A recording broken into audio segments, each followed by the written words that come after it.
Welcome, the Lord's chosen. Never laugh too quickly at a man who stands alone. History has a habit of turning its loneliest figures into legends. The crowd rarely realizes what they're doing when they mock the one who carries destiny. At first it looks like arrogance, a person walking differently, speaking with a tone that feels too sharp, too bold, too unbothered. And so laughter erupts. The jokes fly. After all, laughter is cheaper than understanding. But here's the catch. Ridicule is often the earliest sign that someone has stepped into a path bigger than themselves. Psychologists note that groups laugh most loudly when they feel threatened. It's a defense mechanism dressed up as entertainment. The crowd thinks they're tearing someone down, but really they're just revealing how uneasy his presence makes them, that arrogant person they mock. He may not even realize yet that what they call arrogance is just unfiltered alignment with a destiny too heavy for small minds to carry. It's funny in a tragic sort of way. People think they're laughing at him, but in reality, they're laughing to protect themselves from what his existence reminds them of, their own unfulfilled potential. Because it's easier to giggle at the chosen one than to admit you were called to and ignored it. This isn't about being dramatic, it's about being honest. The stage of ridicule is often the first curtain call of greatness. And if you stick with me through this, you'll see why the very laughter meant to bury him was actually proof he was already beyond their reach. Number one, mockery is always cheaper than mastery, and the reason is simple. It costs nothing to laugh, but it costs everything to build. When people mock, they're not really making a clever observation. They're reaching for the easiest weapon within their grasp. Laughter is quick, effortless, and instantly rewarding. Mastery, on the other hand, demands years of sweat, sacrifice, and solitude. It is far more comfortable to laugh at someone reaching for heights than to climb even one rung of the ladder yourself. Look closely and you'll see this pattern everywhere.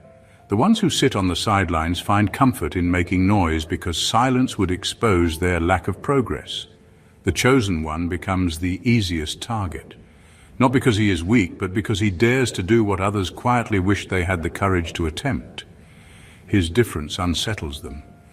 Instead of admitting they lack the discipline to rise, they disguise their insecurity as humor. What they really mean when they laugh is, "I could never do what you're doing, so let me cheapen it until it feels small enough to ignore." But here's the irony. Mockery never has the power to change reality. Jokes don't cancel results. No amount of sneering has ever built a business, written a book, healed a wound, or moved history forward. Yet mastery has always outlived ridicule. The sneers of the crowd fade the moment the chosen one delivers proof. Proof in results, proof in impact, proof in undeniable growth. That's why mockery is short-lived. It's noise without roots. The deeper truth is that mockery reveals more about the one laughing than the one being laughed at. It is a confession of limitation. People mock what they secretly wish they had the resilience to pursue. They mock to shield themselves from envy. They mock because it is cheaper to perform superiority than to earn it. The chosen one, however, cannot be reduced by their words. His path may be heavy, misunderstood, even lonely, but the laughter around him is just the echo of their own fear of insignificance. Mockery is cheap, mastery is costly, and in the end, history remembers the builder, not the heckler. The laugh fades, but the legacy remains. Number two, arrogance is just insecurity wearing armor. At first glance, arrogance looks like confidence turned up to full volume. The tone is sharper, the walk is louder, the words are heavier. But if you strip away the performance, what you'll usually find underneath is a person deeply unsettled about themselves. They don't feel enough on the inside, so they inflate the outside. Arrogance is never built on abundance, it's built on fear of being found out. The chosen one, when misunderstood, often gets mistaken for arrogant. People see certainty and confuse it with pride. They see quiet assurance and label it as ego. But here's the dividing line. Arrogance needs attention to survive, while true confidence doesn't need an audience at all. An arrogant person enters a room and demands everyone recognize their worth. A secure person enters the same room already knowing who they are, whether anyone claps or not. The difference is night and day. What makes arrogance so fragile is that it constantly depends on external reaction. It thrives when people notice and collapses when ignored. That's why arrogant people often overcompensate. They talk too much, exaggerate achievements, or put others down. Every action is a shield against the gnawing feeling that they don't measure up. Underneath the armor of arrogance is a raw, unhealed insecurity. The laugh, the insult, the performance, it's all a distraction to keep others from seeing the cracks. But here's the twist. When people call a chosen one arrogant, what they're really confronting is their own discomfort. They're not reacting to arrogance, they're reacting to assurance. It unsettles them to see someone walk with the kind of clarity they don't possess. So instead of admitting, "I feel small next to that certainty," they disguise it with accusations of pride. This way, they can reduce greatness to a flaw, making it easier to dismiss. The truth is, arrogance has no roots. It collapses under real pressure. Insecurity can only pretend for so long before reality exposes the emptiness behind the act. But authentic confidence, born from alignment with purpose, doesn't need armor. It stands steady even when misunderstood, even when laughed at. In the end, arrogance fades with exposure, but security, the quiet kind that doesn't shout, outlasts everything. Number 3, the chosen don't announce, they shift atmospheres. Real power doesn't need a drum roll, it doesn't arrive with a trumpet blast or a loud introduction. It shows up quietly but makes the room feel different without warning. This is where so many arrogant people fail. They think power is about being seen, about making noise, about making sure everyone knows who they are. But chosen ones don't waste energy proving themselves. Their presence alone does the proving. What separates them is the invisible weight they carry. You can't fake it, and you can't manufacture it through arrogance or performance. It's not about titles, money, or recognition. It's about substance, the kind that bends circumstances not by force, but by inevitability. A chosen one can walk into a room and without saying a word, things begin to align differently, not because they demanded it, but because authority has a way of rearranging space. Those who confuse arrogance for calling think being loud makes them powerful. They don't realize that the loudest person in the room is usually the weakest one, desperate for validation. True authority doesn't beg to be noticed, it makes itself impossible to ignore. The chosen carry a kind of quiet gravity that unsettles some and inspires others. But either way, it cannot be denied. It's not performance, it's presence. This is why ridicule never has the final say. People laugh at what they think is arrogance, but what they're really reacting to is the disruption caused by someone who carries something real. The chosen one unsettles the atmosphere because they are aligned with something larger than themselves. That kind of alignment doesn't need applause to be real, it doesn't need recognition to have impact. Even when mocked, even when dismissed, the weight of who they are eventually shows. Arrogance announces itself because it knows it has nothing deeper to offer. Destiny, however, doesn't announce, it manifests. It changes the air, it shifts the dynamics. It forces people to reckon with it whether they want to or not. That's why the chosen don't chase validation or fight to be noticed. They know the atmosphere always tells the truth.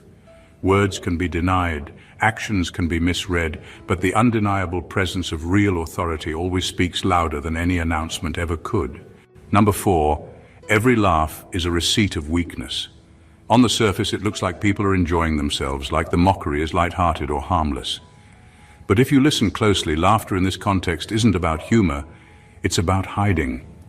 Those who mock are not exposing your flaws, they are exposing their fears. Their laughter is not strength, it is camouflage, a shaky attempt to mask what they don't want anyone to see. They feel threatened. When someone laughs at you, especially consistently, it's rarely because you are ridiculous, it's usually because you've touched a nerve. The chosen one carries something that unsettles others, a kind of weight, a kind of difference that makes people uncomfortable about their own lives. Instead of admitting, "You make me question myself," they choose to laugh. Laughter becomes their escape, a way of covering trembling hands with noisy mouths. The deeper truth is that people rarely laugh at what doesn't matter. They don't waste energy mocking what feels irrelevant. The louder the laughter, the clearer the proof. You are stirring something they can't control. It might be envy, insecurity, or even unspoken admiration. But instead of facing it honestly, they disguise it as humor. They'll call you arrogant, foolish, or out of touch, but what they're really saying is, "You remind me of what I don't have." That's why laughter should never be mistaken for dominance. It's not the sound of power, it's the sound of discomfort. Power moves quietly, insecurity makes noise, and those who mock are only documenting their own weakness. leaving behind receipts of what they could never confront directly.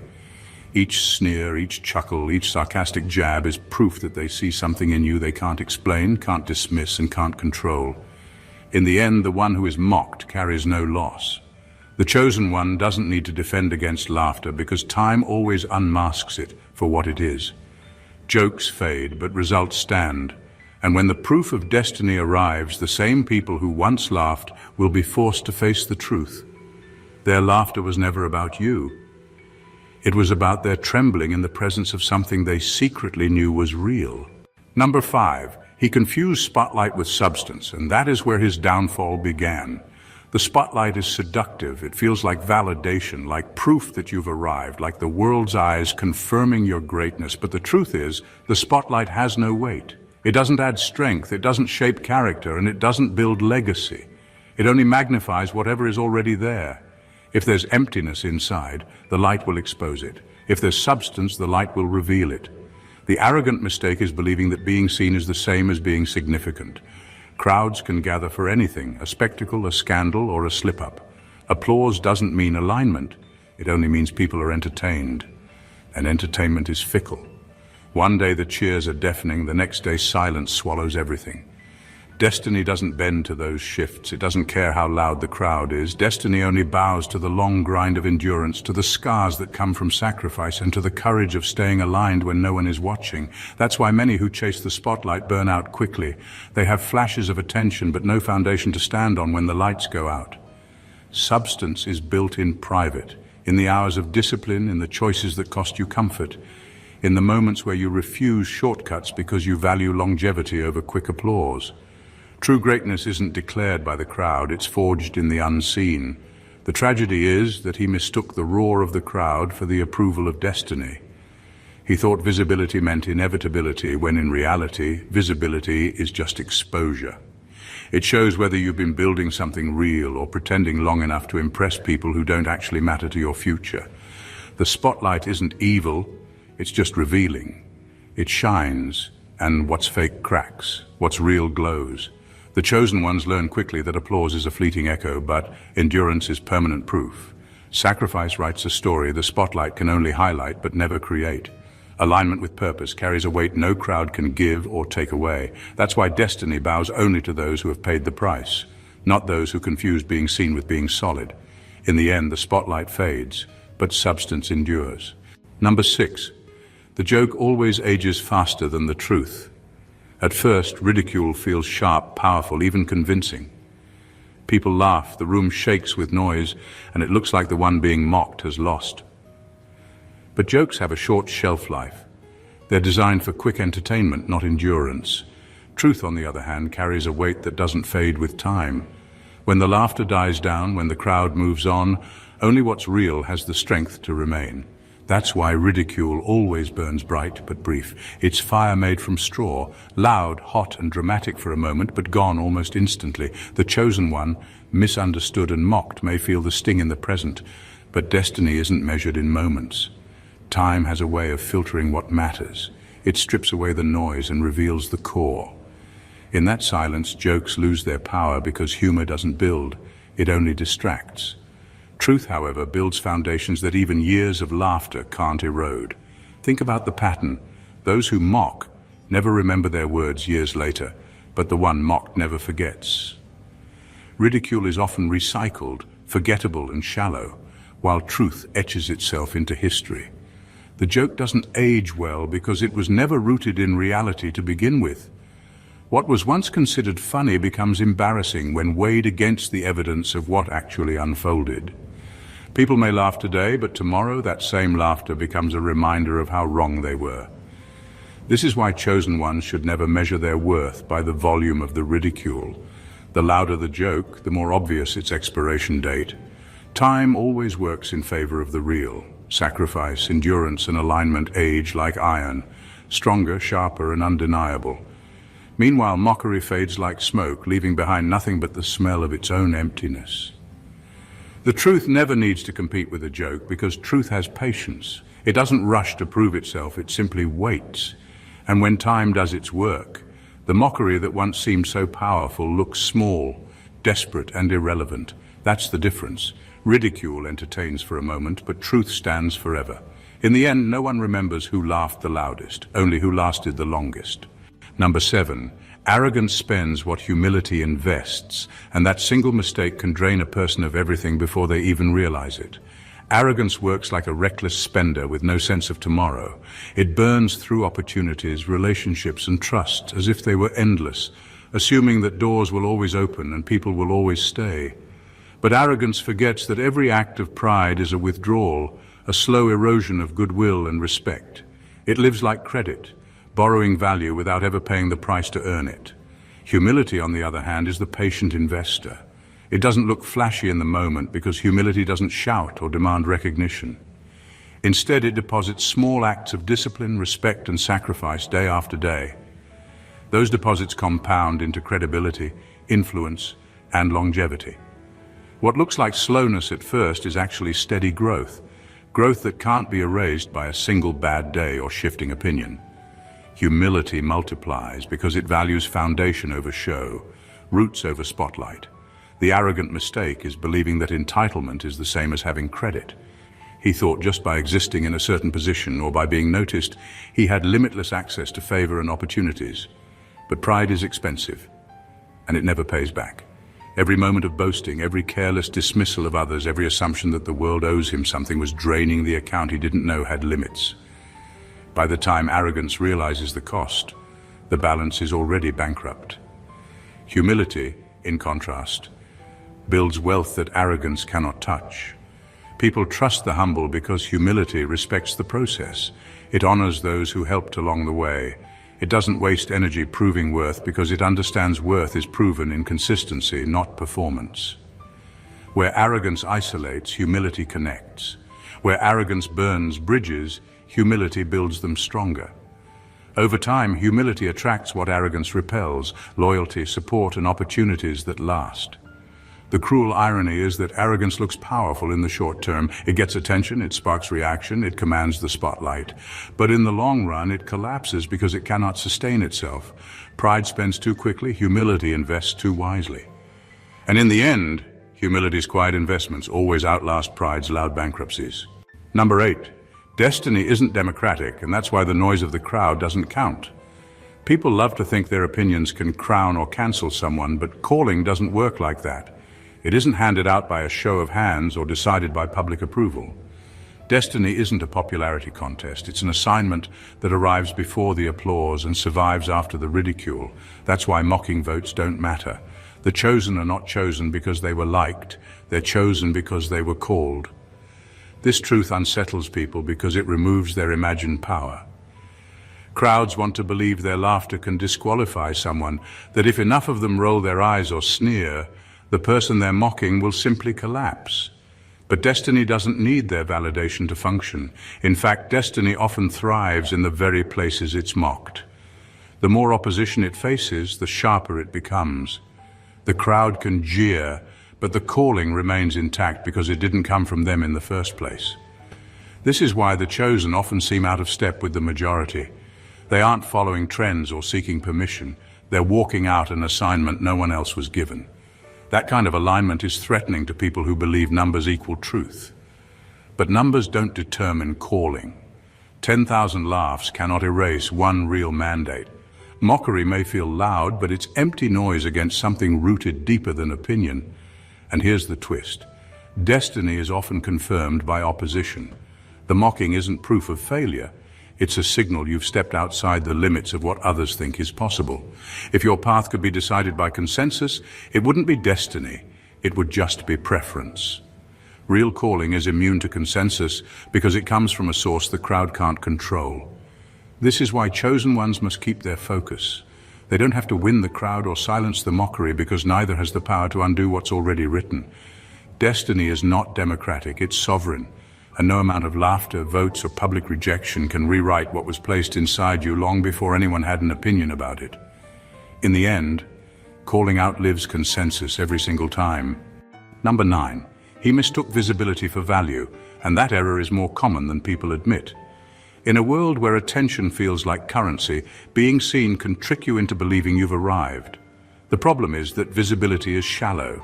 It's surface-level acknowledgement, often empty and unstable. People may know your name, recognize your face, or talk about you endlessly, but none of that guarantees you carry real significance. Visibility shines for a moment. Value is what sustains. The arrogant confuse the two because the spotlight feels validating. To them, the more eyes watching, the greater their worth must be. But attention is fickle. The same crowd that celebrates today can turn indifferent tomorrow. They'll look for the next novelty, the next spectacle, the next distraction. That's why visibility cannot be trusted.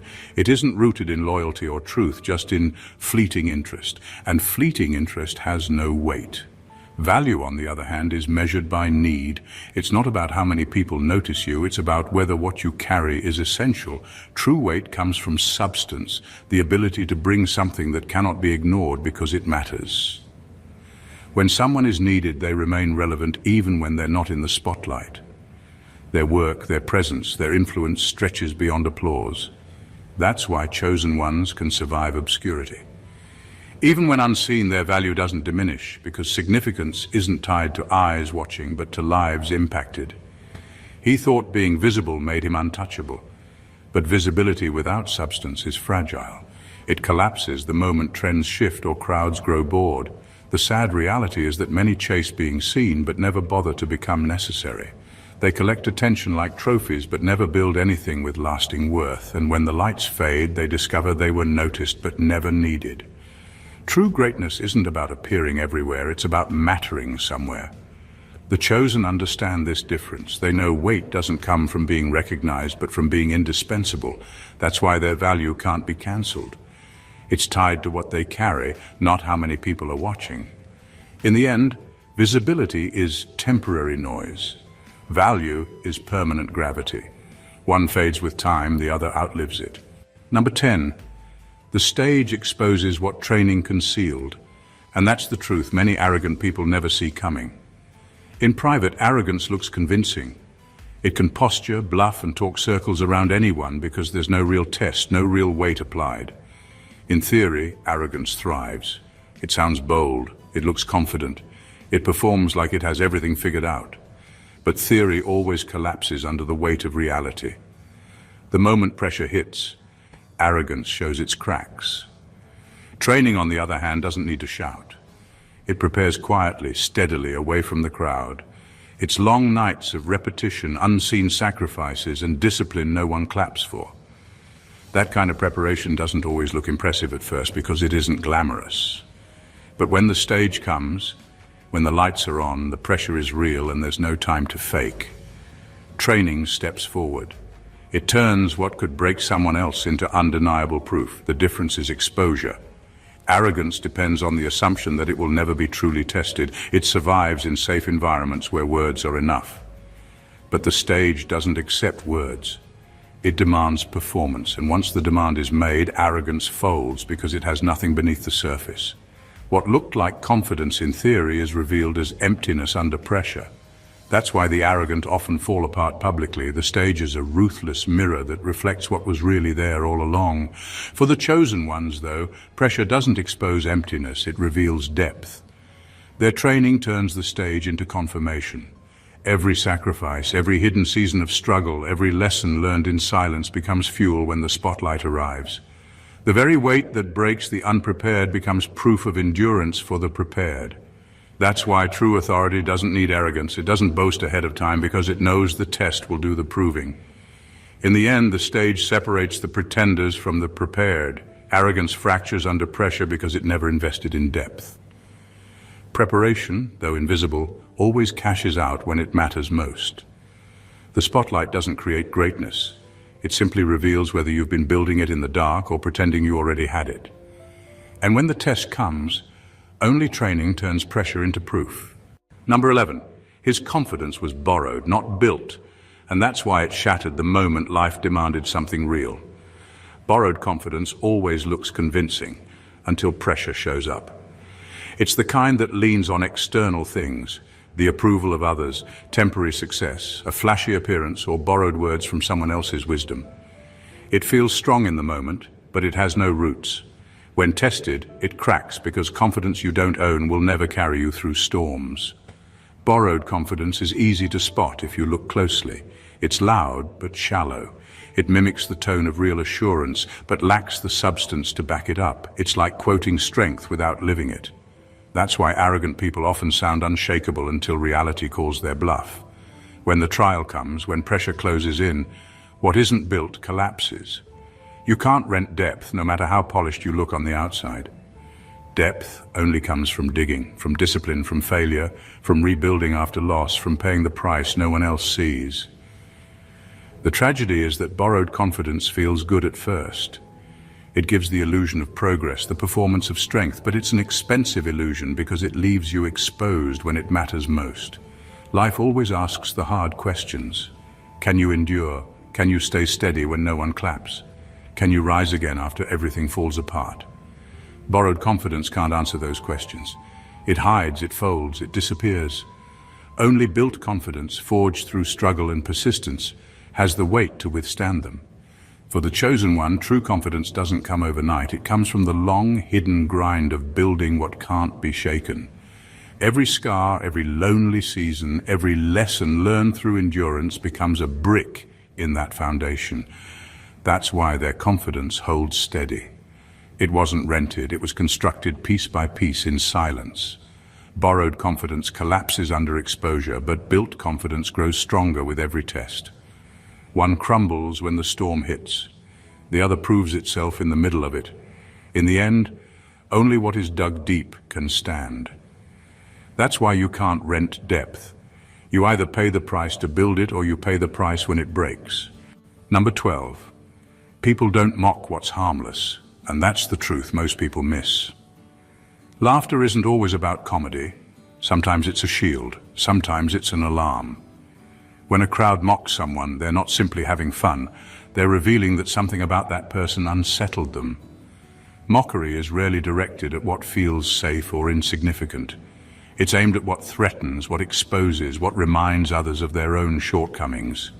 Their laughter, loud as it may sound, is proof that he struck a nerve. Indifference is the real sign of irrelevance. When people truly don't care, they don't waste energy responding.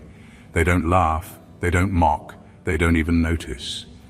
Silence is the reaction to what carries no weight, but laughter, the sharp, persistent kind, means something else entirely. It's an admission of disturbance, a confession disguised as comedy. People mock to shrink what intimidates them. If they can reduce it to a joke, they don't have to take it seriously, even though deep down they already do. This is why chosen ones must not be fooled by ridicule. The very act of being mocked is evidence of impact. Nobody takes aim at what poses no challenge. Mockery is often the first stage of resistance to someone carrying something too real to ignore. The crowd may disguise it as entertainment, but beneath the jokes is discomfort. They are laughing because they're nervous, because they recognize something they cannot control or dismiss outright. The arrogant mistake is to believe the laughter means defeat, but in truth it means the opposite. It means he carried something that reached beyond the surface, something strong enough to trigger defense mechanisms in others. Laughter is just the disguise of fear, envy, or recognition that someone else is moving where they refuse to go. People don't mock what's harmless because harmless things don't matter. Their laughter is the sound of trembling dressed up as humor. And when the noise fades, what remains is the unshakable fact that ridicule is never aimed at emptiness. It's always aimed at the undeniable. Indifference ignores, but mockery testifies. The more they laugh, the clearer the proof. He touched a nerve that could not be left alone. Number 13. He didn't know mockery as fertilizer, and that's why he misunderstood its purpose. Most people see ridicule as an obstacle, something meant to crush, silence, or humiliate. But for the chosen one, mockery doesn't bury us, it enriches. Every sneer, every sarcastic comment, every insult thrown like a stone becomes material that strengthens roots. What was meant to suffocate actually feeds growth. Scorn doesn't weaken destiny, it accelerates it. This is the paradox arrogant people never grasp. They believe laughter strips someone of power when in reality it's a public acknowledgement that the person carries enough weight to provoke a reaction. Mockery is rarely random. It targets those who threaten the status quo, and because it's aimed at them, it becomes proof of relevance. Each insult is a reminder that the chosen one has touched a nerve, and nerves are only struck when something real is happening. The reason mockery becomes fertilizer is simple: it forces resilience. Without it, the chosen one might grow soft, too comfortable, too distracted by applause. But ridicule sharpens. It teaches endurance, it demands consistency, it builds an inner strength that approval never could. Laughter doesn't erase destiny, it prepares the chosen one to carry it without collapsing. And the irony is that the very voices laughing today will one day testify, unwillingly, to the strength they unknowingly helped create. Scorn is soil because it contains the hidden nutrients of exposure, resistance, and pressure. When others laugh, they think they're digging a grave. But what they're really doing is turning the ground, making it fertile for deeper roots. The chosen one doesn't just survive the ridicule, he uses it. What was designed as poison becomes fuel. What was meant to wound becomes a strange kind of nourishment. That's why inevitability is the final result. Because mockery never destroys what it targets, it multiplies it. In the end, he didn't realize that every laugh, every sneer, every careless insult was a deposit into the chosen one's future. They thought they were burying him, but all they did was plant him. And once planted, growth is unstoppable. The soil made richer by their scorn guarantees that what rises from it cannot be ignored, cannot be undone, and cannot be denied. Number 14. History never records the laughter, only the legacy. At the time, ridicule feels overwhelming, the room echoing with sneers, the sting of sarcasm, the public humiliation that makes it seem like mockery is the final word. But history doesn't work that way. Time has a brutal honesty to it. It erases noise and preserves substance. No one remembers the punchlines thrown at someone carrying destiny. They only remember the person who refused to bow to them and endured until their name outlived the mockery. Think about it. The world has laughed at every figure who ever challenged comfort zones. Inventors, visionaries, reformers, leaders, most of them were ridiculed before they were respected. The jokes were loud in the moment, but history didn't keep them. Not a single sarcastic remark is remembered centuries later. What endured was the breakthrough, the courage, the impact. The legacy swallowed the laughter whole. This is why chosen ones cannot measure themselves by the noise of ridicule. The jokes are short-lived. They were never designed to last. They exist for entertainment, not endurance. Legacy, however, is built for permanence. It carves itself into the memory of generations, leaving behind proof that cannot be erased. Time doesn't honor the mockers, it honors the builders. It doesn't preserve the audience, it preserves the performer who carried something beyond their approval. The one who mistook laughter as a verdict failed to see the long game. Destiny doesn't answer to the crowd, it answers to endurance, sacrifice, and truth. And truth, when lived consistently, outlasts every attempt to belittle it. That's why history never carries the names of hecklers. They dissolve into the background, forgotten almost as soon as the noise fades. The spotlight never belonged to them. It belonged to the one who kept going despite them. In the end, legacy doesn't just survive laughter, it renders it irrelevant. What seems so loud in the moment becomes silence in the archives of time. The names written in history aren't the ones who mocked, but the ones who refused to be moved by mockery. That's the law of destiny. No one remembers the laughter, only the legacy. Every sneer, every laugh, every false label thrown at the chosen one was never proof of defeat. It was proof of weight. Arrogance collapses under exposure, but destiny doesn't need applause to stand. It bends atmospheres, outlasts ridicule, and multiplies through resistance. Mockery was never the verdict, only the fertilizer. The crowd mistook visibility for value, spotlight for substance, and laughter for power. Not knowing history has never remembered the hecklers. It only records the ones who endured, who built in silence, who carried something too heavy for shallow opinions to erase. The lesson is clear. Jokes expire, arrogance fractures, but true calling stands unshaken. Legacy is written not by the loudest laugh, but by the deepest roots. And when time does its work, only one truth will remain. The chosen were never crowned by consensus, never defined by ridicule, and never defeated by noise. They were proven by endurance, multiplied by scorn, and immortalized by the very destiny no one could vote away. That's why, in the end, laughter fades, but legacy thunders. And the name mocked today becomes the name history refuses to forget. If this message hit you with the clarity it was meant to, don't let it end here. Hit that subscribe button and join the journey of uncovering truth, power, and insight. Like this video to show you value depth over noise. Comment your thoughts to join the conversation and share it with anyone who needs to see that ridicule fades, but legacy lasts.